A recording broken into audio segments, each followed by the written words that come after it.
here's a confronting thought. 5 million jobs will not exist in Australia within 15 years. That's 40% of our jobs slashed. Now, robotic and automation technology are expected to replace workers, but the real concern is no one seems to be worried about it. We're concerned that we're not concerned. Yeah, exactly. That's so the worry. postmodern. Research by recruitment agency Randstad found that 84% of Australians surveyed don't think that their job, pardon me, will be affected. So is it time to get our heads out of the sand, so to speak?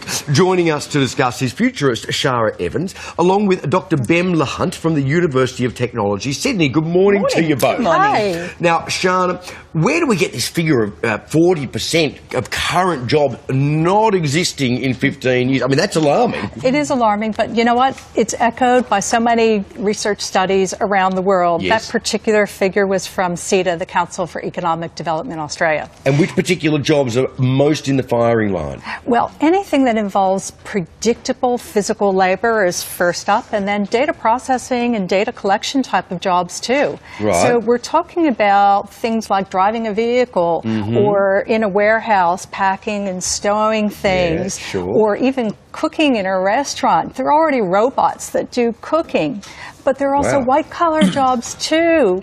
There are jobs like filing tax returns that can be completely automated, and a lot of legal work, you know, looking You can for imagine documents. Gordon Ramsay, sous chef, would love to work for a robot instead. It'd be much nicer, wouldn't it? You could program out all of the swearing.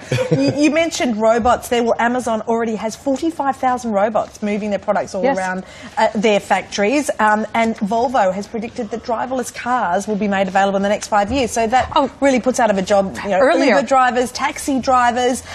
So, Bem, you teach creative intelligence and innovation.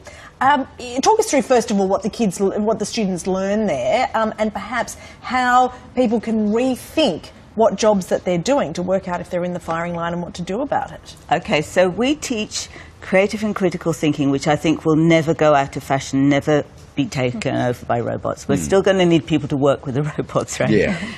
We teach complexity, because we now live in a really complex world. For example, the transport will start at your house if we have that fully automated robotic transport system. We teach problem solving, because the problems are going to be so complicated. They're already so complicated. Indeed. We live in a complex world.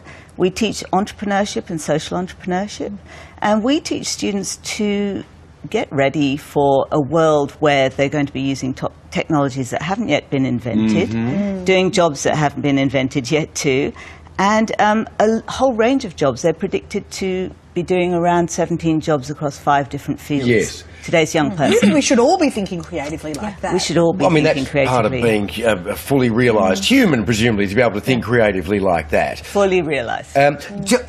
Is it is it imagined that the jobs that are lost to robots will be replaced by jobs that service robots or the robot Not necessarily. society? That's interesting. You know, some of them will be, and there are going to be a lot of jobs involved around the robotics industry. You know, if you're a programmer and you get into robotics or AI, you know, you're going to be set for a while. Yep. But there'll be maintenance of robots and maintenance of drones. And if I think about drones, we'll have drone highways in the sky before too long. Sure. There'll be air traffic controllers that specialize in all of this. There'll be people that design personalities for the robots that will be around you in the AI software bots. There'll be people who do voiceovers. You know, so there'll be some creative things too. Sure.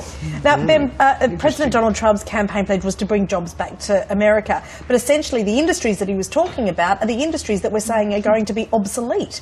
How do you think that's going to play out? Well, it's short-termism, and also he's speaking to the people whose jobs are suffering right now, the people whose actual wages are dropping, and that's his public that he has support from. So he's thinking about the short term, and thankfully there are other people in the States who are not thinking so short term. Presumably jobs that involve a lot of social interaction, or at least involve an innate human understanding of human interactions and motivations will be safe. Human features are really important. I think you've hit a chord there, because who wants to live in a future that isn't human? We're brought up by human beings. Who's going to roboticize a mother?